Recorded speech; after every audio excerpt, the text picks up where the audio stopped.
Imagine it is like 110 degrees outside. Oh, miserable. Yeah, totally miserable. And your top technician is just wedged into this sweltering attic, staring down a blown compressor. Right. They've done all the hard work, they've diagnosed the problem, and they are, ready to close a $5,000 repair ticket, but they can't. Don't tell me. Yeah, because the $30 a month scheduling app on their iPad just crashed for the third time today. That is the worst. And the customer is standing right there just watching them frantically tap a completely frozen screen. Yeah, that is a nightmare scenario. It really is. In the home services industry, your software isn't just like an administrative tool. It is the central nervous system of your entire cash flow. And when that nervous system misfires, I mean, the consequences are immediate. You aren't just dealing with a minor IT headache, Right, you're bleeding actual revenue. Exactly. Technicians get frustrated, customers completely lose confidence, and calls from desperate homeowners end up going straight to a local competitor. Just because your dispatch board couldn't handle the volume. Precisely. Well, welcome to this deep dive. If you are looking to cut through the absolute noise of software marketing, you are in the perfect place today. We have a lot of ground to cover. We really do. We are pulling insights today from this highly comprehensive piece published by the ServiceAgent blog. It's titled 7 Best HVAC CRM Software of 2026. That's a great breakdown. It is. And our mission today is to decode this massive stack of reviews, pricing models, and tech features to really understand how modern platforms are completely reshaping the HVAC and home services landscape. To do that effectively, though, I think we need to establish a critical distinction right up front. Oh, for sure. People casually throw around the acronym CRM, right? Customer Relationship Management. Yeah, everyone says they need a CRM. Right. But think of a basic CRM as your digital Rolodex. Yeah. It logs the customer's name, their address, and maybe the date of their last service call. Like a static address book. Exactly. But what we are really unpacking today is the blurring line between a basic CRM and an FSM, which stands for Field Service Management Platform. Okay, let's unpack this, because an FSM is where the heavy lifting actually happens, right? Absolutely. We are talking about dynamic truck routing, real-time inventory tracking, and really complex technician scheduling. Yeah, it's a totally different ballgame. And the biggest takeaway here is that you cannot simply look at these tools as just different brands of software. You have to look at them as entirely different operational philosophies. That is the perfect way to frame it, honestly. Because the software you choose, it forces your business to adopt its specific logic and workflow. Right. And the logic required to run a single van is, well, it's fundamentally incompatible with the logic required to run a massive multi-location fleet. So true. So let's explore that evolution of scale. Think about the absolute most chaotic way to run a service business. Oh, I've seen it. Paper invoices lost in the footwell of a truck. Yes. Whiteboards covered in smudged dry erase marker. Sticky notes just everywhere. Exactly. And when a business owner hits their breaking point with that chaos, they usually look for the lowest barrier to entry. Right, just anything to stop the bleeding. And that brings us to KickServe. They have essentially built their entire brand around being the ultimate get-off-of-spreadsheets lifeboat. They really have. And they've been operating in this space since 2006, I think. So that gives them a massive historical footprint. Oh, wow. 2006. That's forever in tech years. It is. And their primary hook is highly compelling for a micro business. They offer a permanently free plan for up to 2 users. No way. Permanently free. Yep. There is no credit card required to start. You get basic scheduling, invoicing, and a functional mobile app for 0 financial risk. I mean, that is incredibly appealing when you are just trying to stop losing paperwork. Absolutely. And the G2 reviews reflect that, right? They're sitting at a very respectable 4.7 out of 5 stars in the source article. Yeah, people love the entry point. But, you can't run a growing business on a free tier forever. Once you scale past those 2 users, you are looking at around $394 a month for up to 20 users. But it was just a jump. And beyond the price jump, there is a significant hidden cost to that accessible reputation that the source points out. Yes, the stability factor. It's huge. One of the most critical flaws highlighted in our analysis of KickServe is their history of deploying sudden, unannounced changes to their platform's interface. Oh, man. That sounds like an absolute nightmare for muscle memory. It's the worst. You train a dispatcher to click 3 specific buttons to route a truck, right? And then they log in on a busy Tuesday morning and the buttons are just Gone. Yeah, or move to a completely different drop-down menu. It creates immense cognitive load on your staff. In a high-stress environment like dispatching, UI consistency is honestly just as important as uptime. That makes total sense. If your team has to relearn the software while phones are ringing off the hook, that free software suddenly costs you hours of lost productivity. So let's assume a business outgrows KickServe. The sticky notes are gone, but now they're handling a higher volume of calls, and they need something more robust. Right, they're moving up. They move into what is essentially the sweet spot of the market. And Jobber currently dominates this space. Oh, heavily. Yeah, boasting a user base of over 200,000 companies worldwide. Jobber has engineered a very specific type of workflow. They recently completed a massive rebuild of their scheduling engine in October 2025. Oh, recent. Very recent. And that upgrade really solidified their position as a category leader. Looking at how users describe their daily operations in the article, Jobber seems to just excel at momentum. It is built for speed. Absolutely. Reviewers constantly praise the one-click workflow. Like, you take a customer from an initial quote, convert it to an active job, schedule the technician, and generate the final invoice with almost zero friction. Yeah, it's super slick. Plus, it automates those vital on my way text messages to the homeowner. And starting at around $29 a month for a solo user, it's highly polished. It is. But eventually, momentum hits a structural wall. It does. And that wall usually appears when a company scales past, say, 10 or 15 technicians. Right. While Jobber's scheduling interface is visually clean, the actual act of dispatching remains a manual drag-and-drop process. I can see how that becomes a major breaking point. Dragging a job onto a calendar works beautifully for 3 trucks. Sure. But if you have 50 technicians, 3 different geographical zones, and 10 emergency calls pouring in simultaneously. Drag and drop completely collapses. Exactly. You don't need a calendar at that scale. You need an air traffic control system. Which is exactly where the operational philosophy shifts entirely, bringing us to the heavyweight champion of the industry, ServiceTitan. For Goliath. The absolute Goliath. Every other platform in the home services space is inevitably measured against them. They manage over 100,000 companies, and their feature set is staggering. The features sound like a dispatcher's dream, honestly. Real-time GPS tracking of the entire fleet, complex color-coded job boards, and built-in marketing attribution. Oh, the marketing attribution is huge. Yeah, it actually tracks which specific Google ad or mailer generated the revenue for a specific job. It's incredibly powerful data. It is. But I have to push back a little on the reality of adopting this Goliath based on the source. Why do they refuse to publish their pricing? That's the million-dollar question. Right. You have to sit through a lengthy sales demo just to get a number. And user reports suggest it hovers around $150 per technician per month. Yeah, that's the going rate. Add in expensive modules for marketing and phones, and you are looking at a massive bill. Plus, the article says the onboarding period takes 3 to 6 months. That's accurate. Is any software actually worth enduring half a year of setup just to dispatch a plumber or an HVAC tech? Well, what's fascinating here is that you have to completely reframe how you look at ServiceTitan. It is a mistake to classify it alongside Jobber or KickServe. How so? It is not an app you just download on a Friday and deploy to your team on Monday. ServiceTitan is an enterprise resource planning tool, an ERP, that just happens to be wearing an FSM disguise. Wait, an ERP? So you were saying it doesn't just manage the truck, it integrates the granular costs. Exactly. Like tying the purchase of a specific fan motor directly into the company's general ledger and payroll and real-time profit margin tracking. Precisely. It is built for operations generating over $1 million in revenue with 5 or more technicians. Oh, wow. Okay. At that enterprise scale, a 3 to 6 month setup period isn't a bug, it's a necessary feature. Right. You're literally coding your company's DNA into the software. Every single item in your price book, your varying labor rates across different zip codes, your inventory down to the last copper fitting, and your payroll structures, they all must be mapped perfectly. That definitely explains the friction. I mean, the software is only as smart as the data you feed it. Exactly. And, users frequently complain about slow customer support, which is a completely valid pain point when you're paying premium enterprise rates. For sure.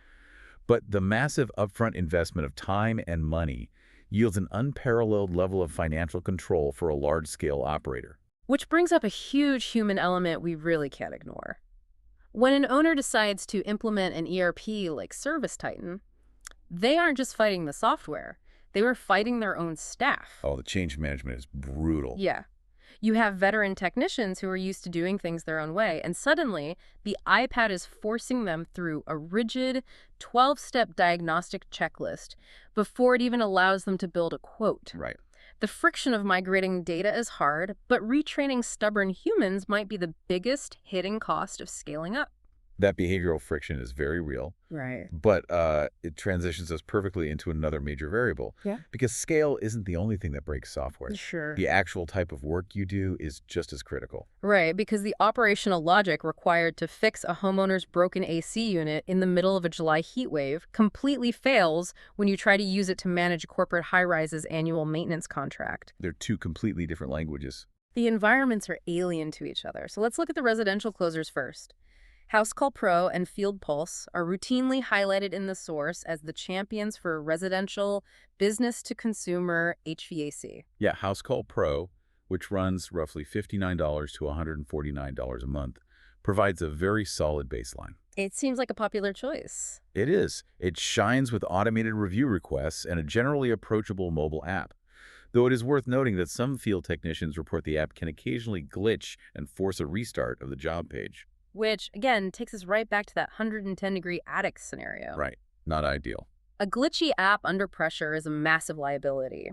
But while House Call Pro is a great all-rounder, Field Pulse takes a distinctly different approach.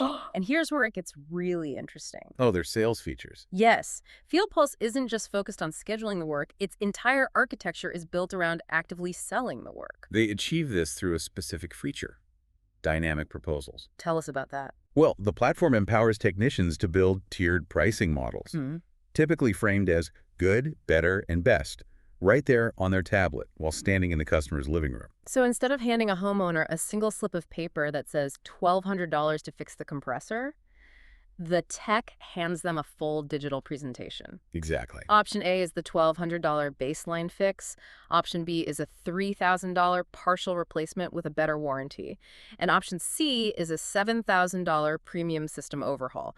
That completely changes the psychology of the sale, doesn't it? It fundamentally rewires the customer's decision-making process. When presented with a single price, the human brain defaults to a binary choice. Should I buy this? Yes or no? Right. But when presented with a tiered menu, the brain shifts into a comparative mode. Which one of these options offers the best value? Oh, that's clever. It transforms the technician from a simple order taker into a consultative salesperson, and it reliably drives up the average ticket price for the business. It turns the scheduling software into a high-powered point-of-sale closer. But the trade-off, according to our source analysis, is that Field Pulse has fairly limited inventory management capabilities. Yeah, you give up some operational depth for those sales tools. Can users consistently flag that their add-on modules, specifically their Engage phone system, can be buggy and unstable? So you get this phenomenal proposal engine, but the surrounding infrastructure can sometimes wobble. Now, contrast that slick, consumer-facing sales approach with an entirely different beast: service trade. Right. Service trade is strictly focused on commercial HVAC and mechanical contractors. A totally different world. It really is. If Field Pulse is designed to guide a homeowner through an emotional, high-stress purchase, service trade acts like an unbreachable digital firewall. That is an excellent mechanical metaphor. Because if we connect this to the bigger picture, commercial property managers and corporate accounting departments do not pay $20,000 invoices based on a handshake and a friendly technician. Definitely not. They demand rigorous compliance and a bulletproof paper trail. Because the person approving the invoice is sitting in an office 3 states away, right? They never actually saw the broken rooftop unit. Exactly. Service trade forces the compliance directly into the workflow. The software literally will not allow the technician to mark the job as complete until they have uploaded time-stamped before and after photos, filled out specific safety checklists, and logged exact equipment serial numbers. It engineers accountability directly into the interface. Service Trade provides a robust customer portal where those corporate clients can log in, review the photographic evidence, cross-reference the history of all work performed on that specific asset, and digitally approve the invoice. That's incredibly thorough. It drastically reduces the friction of collections and practically eliminates those time-consuming "what did you guys actually do" disputes. But the warning from the source here is stark. Do not try to use Service Trade for residential work. Oh, it would be a disaster. It is incredibly rigid. Forcing a residential technician to go through corporate-level documentation just to change a home air filter would completely paralyze your daily route. You'd never get anything done. Exactly. And similar to ServiceTitan, they do not publish their pricing. It is a highly specialized premium tool for a very specific type of workflow. So we've covered a wide spectrum of field management. We've looked at how software scales from a single van to a massive fleet, and how it adapts from a homeowner's living room to a corporate rooftop. Right. But we need to rewind the clock a bit. Good point. Everything we have discussed so far assumes the job is already on the board. Yeah, But what happens before the dispatcher even knows a truck is needed? that's the real bottleneck. Imagine it is 8 p.m. on a Saturday during the peak of a summer heat wave. The office is dark, the dispatchers have gone home, and a panicked homeowner discovers their AC is leaking water through their ceiling drywall. This brings us to the bleeding edge of the industry, the AI front office revolution. The platform making waves right now is called ServiceAgent. It launched very recently in April 2025, and it's developed by a venture-backed company called Sauce Labs. We need to be crystal clear on the architecture here, though. Go ahead. ServiceAgent is not trying to replace Jobber or House Call Pro or ServiceTitan. It is an AI layer that sits directly on top of your existing FSM. Okay, I see. They utilize an HVAC GPT model. It is an artificial intelligence voice agent designed specifically to answer the phone 24/7, ingest the customer's issue, and book the appointment directly into whatever CRM the company is already using. But looking at the performance claims in the article, I have a hard time suspending my disbelief. Oh, the numbers. Yeah. They advertise a 100% answer rate, which, okay, is mathematically obvious since it's a machine. But they also claim a 75% booking conversion rate. It sounds high. It sounds impossible. Can a piece of software actually de-escalate a homeowner who is watching water destroy their ceiling? Usually, AI phone trees sound incredibly robotic and just make angry people even angrier. It is entirely fair to be skeptical, given how many AI platforms overpromise and underdeliver these days. For sure. But the mechanism that sets ServiceAgent apart is a feature they call Live Listen and Whisper. Live, listen, and whisper. So is that essentially like having a senior manager quietly sitting in on a new trainee's phone call, ready to jump in and grab the receiver if the trainee freezes up?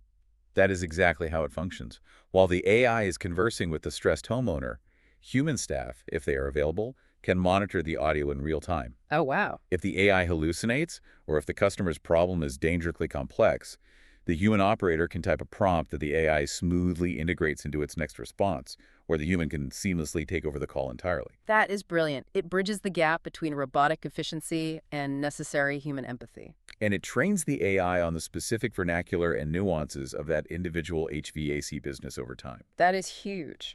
And this raises an important question regarding the fundamental business model of software itself. Consider how every other platform we've analyzed today generates revenue. Subscriptions, mostly. Right. Whether it's KickServe, Jobber, or House Call Pro, they almost universally charge a monthly subscription fee based on your user count or seats. Yeah, so you hire 2 new technicians for the busy season, you have to buy 2 new software licenses, your overhead goes up before those techs have even completed their first job. Exactly. ServiceAgent completely inverts that model. They provide the base integration platform entirely for free. Instead of charging per seat, they charge a usage fee per AI-handled call. That is a massive paradigm shift. It completely removes the financial risk for the business owner. Absolutely. In a highly seasonal industry like home services, you might have 3 months where the phones are ringing off the hook, followed by 2 months of total silence. Right, the shoulder season. If the phone doesn't ring, you don't pay. The software expense scales flawlessly with your actual revenue-generating activity, rather than punishing you for maintaining a certain headcount. It places the burden of performance entirely on the software provider. If their AI cannot successfully handle the call, they do not make money. It's a fascinating evolution in how technology companies are monetizing their services in the service sector. We have covered a tremendous amount of ground today, from the free entry-level apps designed to kill the clipboard to the massive ERP behemoths that require months of coding, right up to AI receptionists handling midnight emergencies. It's a massive ecosystem. So what does this all mean? If you are a business owner or an operator listening right now, the absolute most important takeaway from this deep dive is that there is no such thing as a universal best software. The concept of a one-size-fits-all solution in this industry is a complete myth. The best software is simply the platform that aligns perfectly with your current operational reality. If you are a lean two-person shop, Kickserve or Jobber is your starting line. If you are running a multi-million-dollar fleet with complex inventory needs, Service Titan is your engine, and you just have to brace yourself for the painful setup and the human friction of retraining your staff. Which is inevitable. Right. And if you are auditing massive commercial maintenance contracts, you need the digital firewall of service trade. And if your daytime operations are flawless, but you are bleeding expensive marketing leads because you miss calls after hours, well, an AI layer like ServiceAgent is your patch. The overarching theme here is a fundamental shift in business philosophy. Adopting these tools is not simply about going paperless or looking modern. No, it's way deeper than that. It is about actively transitioning your business from a reactive state where you are constantly putting out fires, answering ringing phones, and manually untangling dispatch schedules to a proactive state. Right. You are building automated, resilient systems that process revenue even while the owner is asleep. That transition from reactive chaos to proactive control is the holy grail. It is the only true way to scale a service business without burning out the human beings running it. 100%. And looking at the trajectory of the technology we've analyzed today, it leaves me with one final lingering thought. What is that? Well, we have watched software evolve from merely storing a customer's address to dynamically routing a fleet of trucks to now utilizing artificial intelligence to actively negotiate with customers and book jobs. Yeah, it's moving fast. These FSM platforms are currently sitting on mountains of historical data regarding equipment lifespans. They know exactly when a specific model of furnace was installed, and they know its statistical failure rate down to the month. The predictive analytics capabilities are massive. Exactly. So how long is it going to be before the software bypasses the inbound call entirely? Oh, that's an interesting thought. Imagine an AI that proactively calls the homeowner on a Tuesday to schedule a preventative repair just because the software's data model knows their AC compressor is going to catastrophically fail on Thursday. Flexing the problem before the customer even realizes they are about to be sitting in a 110-degree living room? Predictive maintenance driven by AI is absolutely the next frontier of home services. It is a wild concept. The expectation of total precision, of a system pointing at the x-ray and knowing exactly what is broken before the patient even feels the pain, Yeah. It might just become a standard reality for your home's infrastructure. Thanks for joining us on this deep dive. We'll catch you next time.